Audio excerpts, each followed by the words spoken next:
I didn't hear the wolves first. What made me stop was the strange silence of the landscape, the kind of silence that only exists when something is wrong. Ahead of me, the clearing opened wide, covered in untouched snow, reflecting the cold light of the Canadian sky. That's where I saw the movement. A slow circle forming, grey shadows cut against the white. Wolves, several of them, too visible, too close. At the center, completely exposed, was the puppy, small, dusted with snow, his body far too low for the cold of that place. One front paw was twisted to the side, and he could barely stay standing. When he tried to move, he slipped and fell again, letting out a thin cry that echoed across the clearing. The wolves didn't rush. They didn't attack. They walked in a semicircle, keeping exact distance. That wasn't chaos. It was control. Daylight made everything too clear to deny. I could see vapor leaving the puppy's mouth with every short breath. I could see the wolf's muscles shift beneath thick fur. I could see the focused eyes, not aggressive, but far too attentive. I took a slow step forward,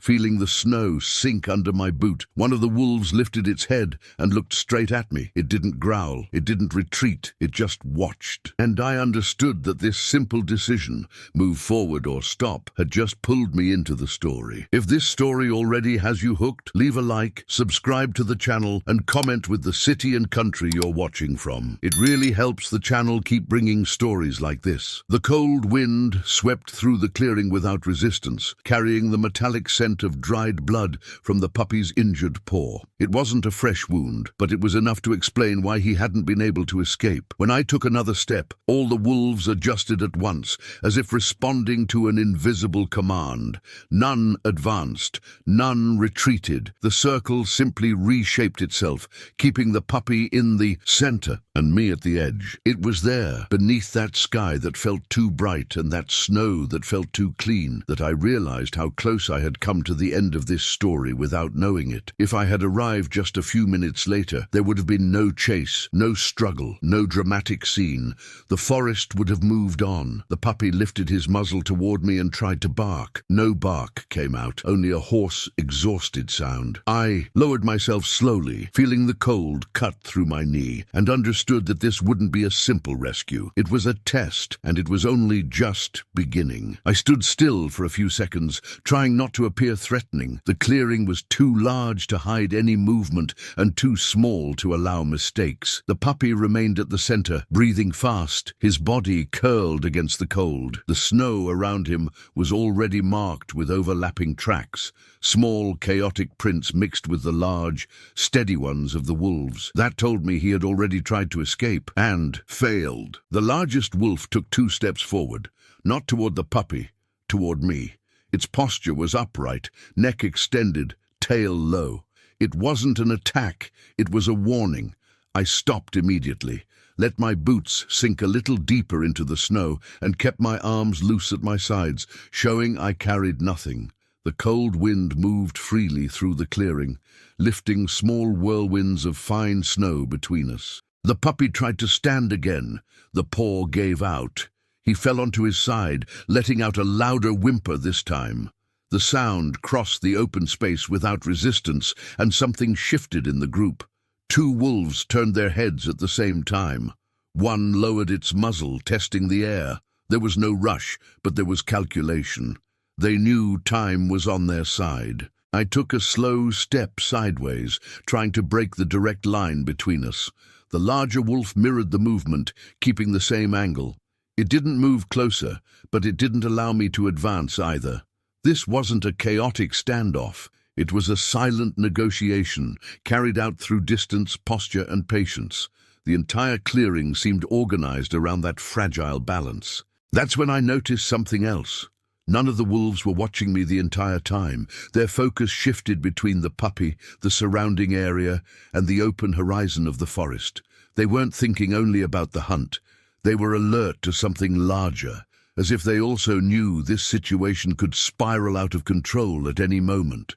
And for the first time since I arrived, I felt that I might not be the only one trying to keep this from ending badly. The cold was no longer the worst part. What truly weighed on me was the feeling of being stuck inside an equation that didn't depend on me alone. The clearing remained open and bright, with no shadows where anything could hide. And that left everything too exposed. The puppy, the wolves, me. There would be no surprise here. Every decision would be seen, measured, answered. The puppy was trembling so hard that the snow around his body seemed to vibrate with him. His breathing came short and uneven, forming small clouds of vapor that disappeared too quickly into the frozen air. He tried to drag himself a few inches forward, using only his back legs, but the effort was more than his body could handle. He stopped, lowered his head into the snow, and stayed there. That was the moment something inside me shifted. It wasn't courage. It was urgency, because I recognized that look. It wasn't pure panic. It was exhaustion, the kind that shows up when the body has already spent everything it had and is still being forced to go on. The wolves noticed too. The circle adjusted again, almost imperceptibly, as if they knew the exact minimum distance needed to maintain control without forcing the end. One of them sat down in the snow, relaxing his body, without taking his eyes off the center. Another began to walk slowly, drawing a tighter line. This wasn't desperate hunger, it was calculated waiting. I lowered myself slowly, keeping my body low, my movements wide and deliberate. The snow sank under my knees. The cold cut through my pants instantly, but I didn't move. Any sudden gesture now could be read as a broken agreement. I spoke softly, not to the wolves, but to the puppy. Not specific words, just sound, presence. The puppy lifted his head with effort and looked at me. His eyes were wet, dull but alive. He tried to bark again. Nothing came out. He only opened his mouth and closed it, as if the air had run out before the sound. One of the younger wolves took a step forward, curiosity barely contained. The largest reacted immediately, blocking the movement with his body. There was a brief growl, low, internal, more correction than threat. That told me something important. There was hierarchy, control, intention. These animals weren't lost in their hunger. They were following invisible rules I would have to respect if I wanted to buy time. The wind carried the smell of the open forest, resin, snow, wet fur. It also carried the puppy's scent, dried blood, old fear, weakness, and invitation that would be hard for any predator to ignore. And yet they didn't advance. That led me to the most uncomfortable conclusion so far. The attack hadn't been cancelled. It had only been postponed. They were waiting for the moment when the puppy would no longer react, when the final effort would end on its own. I slid my hand slowly toward the radio clipped to my belt, then stopped before touching it. Any electronic sound in that open silence could change everything. There was no backup nearby, no team, no plan B. I was alone, kneeling in the snow, negotiating with a pack of wolves using nothing but posture, time, and something I wasn't even sure they recognized as intention. That's when I realized something that chilled me more than the wind. The wolves were no longer watching me as a threat. They were watching me as a variable, something new inside the scene, something that could alter the outcome for better or worse. One of them tilted his head slightly, as if trying to understand what I would do next.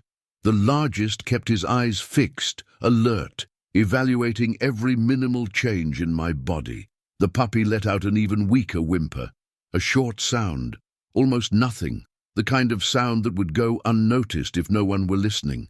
And in that instant, it became clear to me that I didn't have much time to think about safety, about protocol, about myself. The forest doesn't work at a human pace.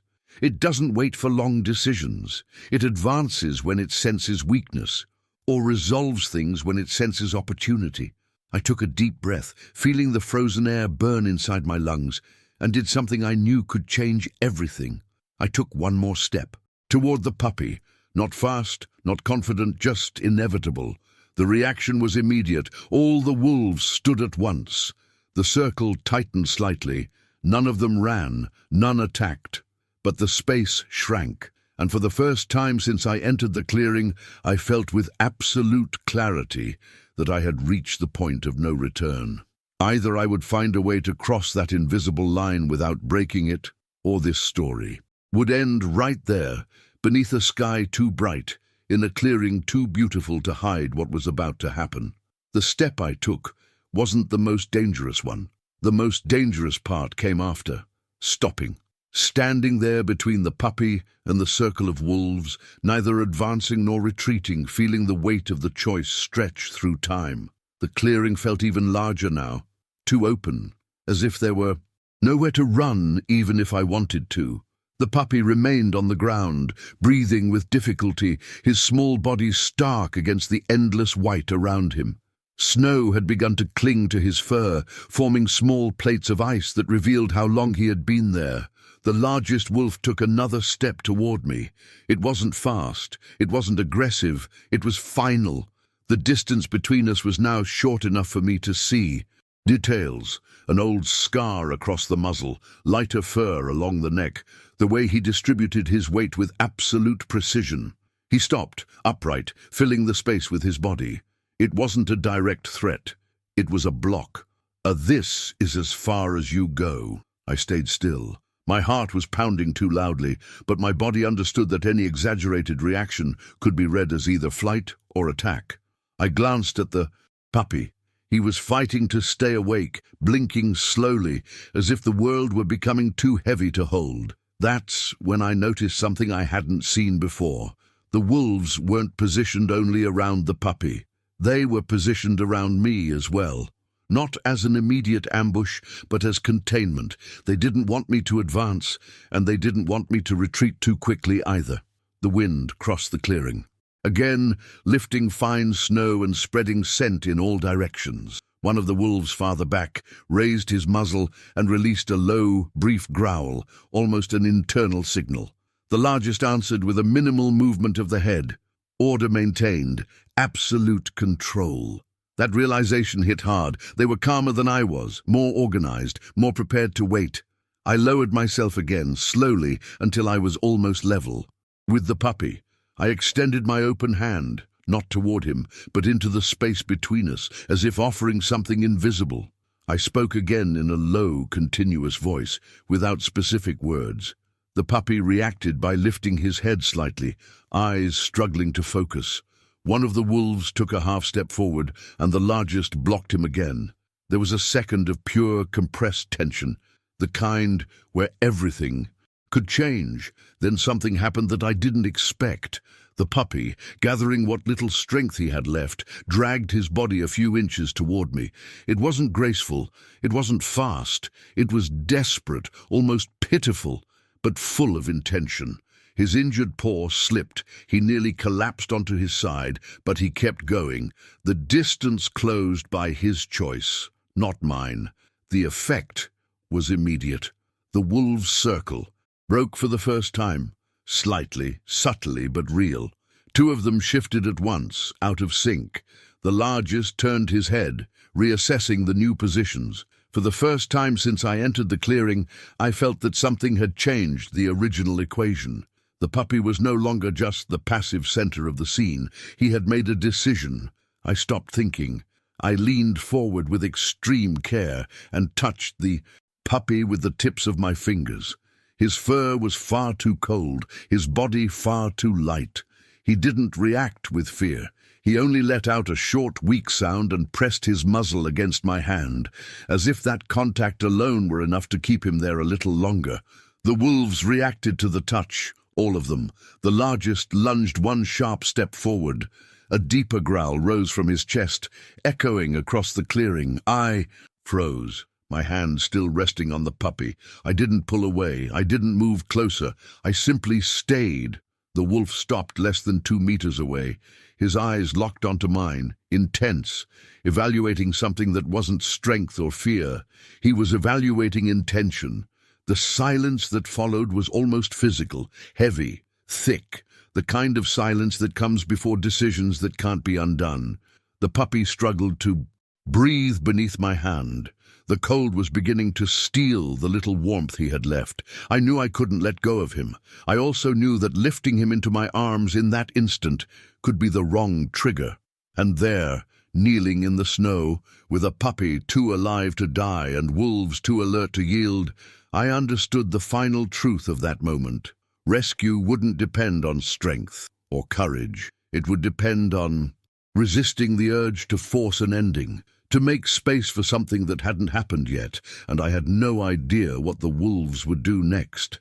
Time began to stretch in a strange way, not like minutes, but like layers. Each breath the puppy took seemed to open a new space between now and whatever came next.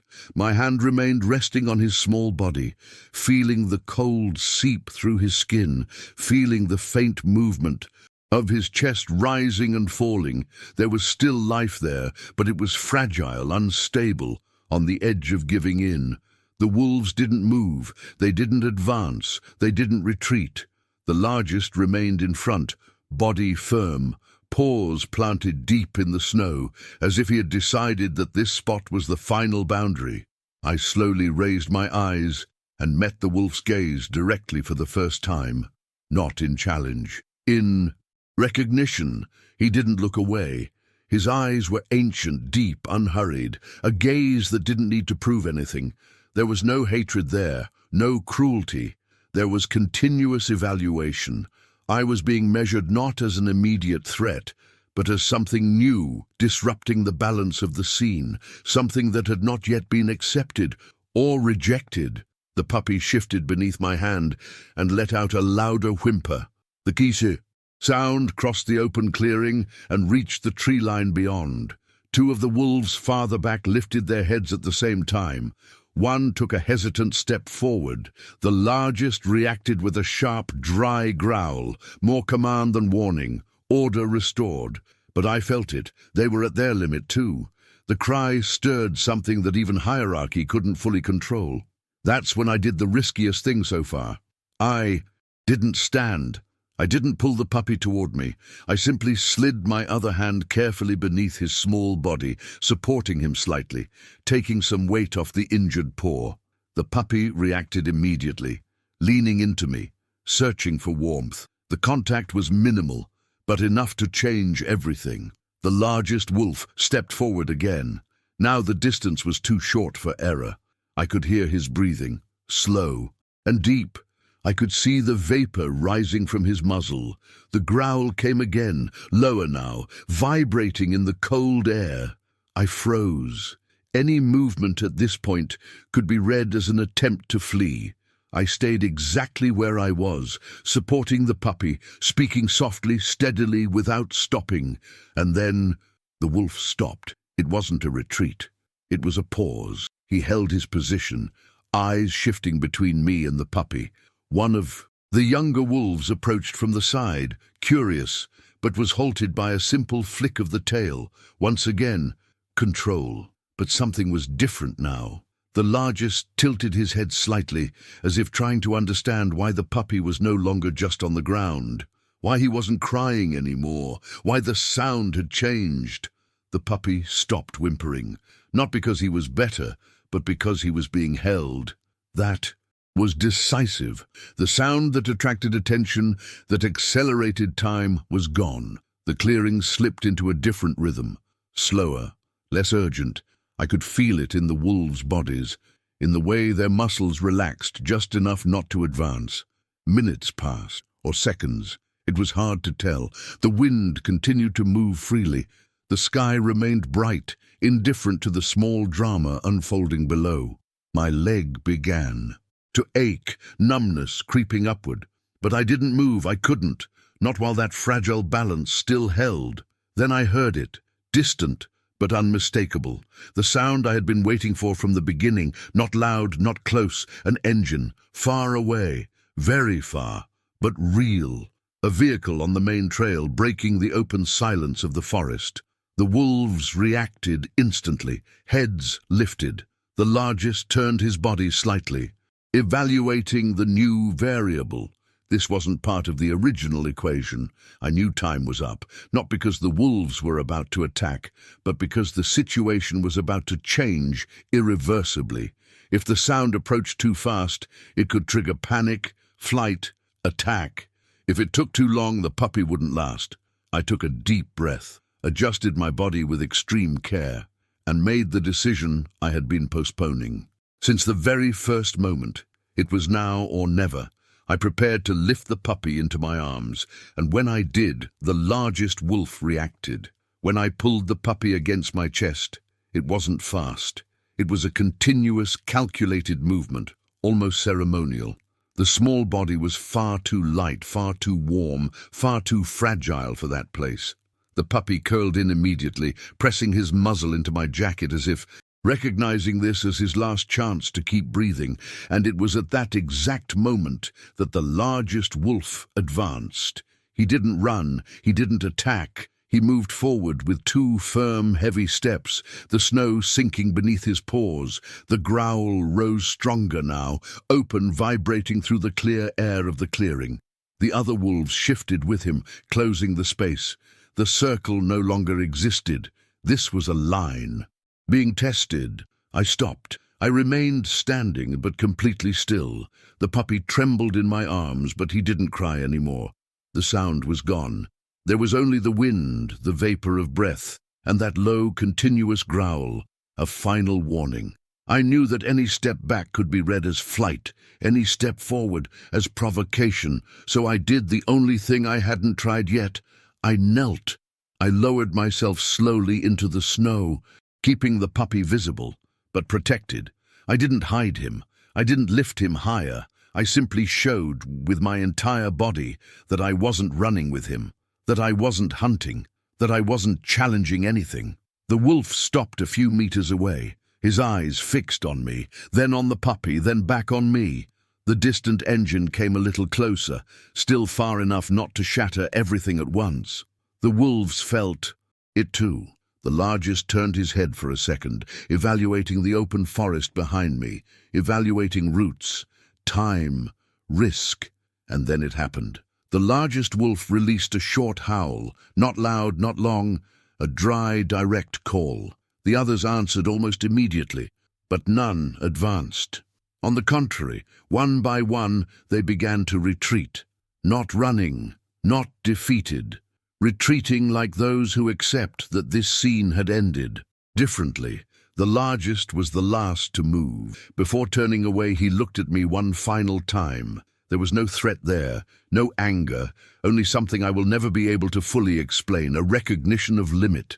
Then he turned and followed the others, disappearing into the trees as if he had never been there. The silence that remained wasn't the same as before. It wasn't tense. It was open, the kind of silence that comes after something large has passed. The vehicle arrived minutes later. A colleague jumped out, stopped when he saw the scene, and managed to say only one thing. "You got there in time." I shook my head, but didn't answer. Because it wasn't true. I hadn't arrived in time. I had arrived at the last possible instant. The puppy was taken immediately for treatment. Hypothermia, dehydration, infection in the paw. Serious, but reversible. In the days that followed, I followed every update, every small improvement, every steadier breath. He survived. Weeks later, fully recovered, the puppy was adopted by a local family. Just a regular dog now, running in backyards, sleeping in the sun, living a life that almost never existed. Sometimes, when I pass near that stretch of forest, I stop for a second and look at the open clearing, bright, silent, and I think about how that story could have ended without anyone ever seeing it. No scream, no struggle, no hero. But it ended differently because that day, someone resisted the urge to rush the ending and chose to hold life carefully until danger lost its meaning. And that saved everything.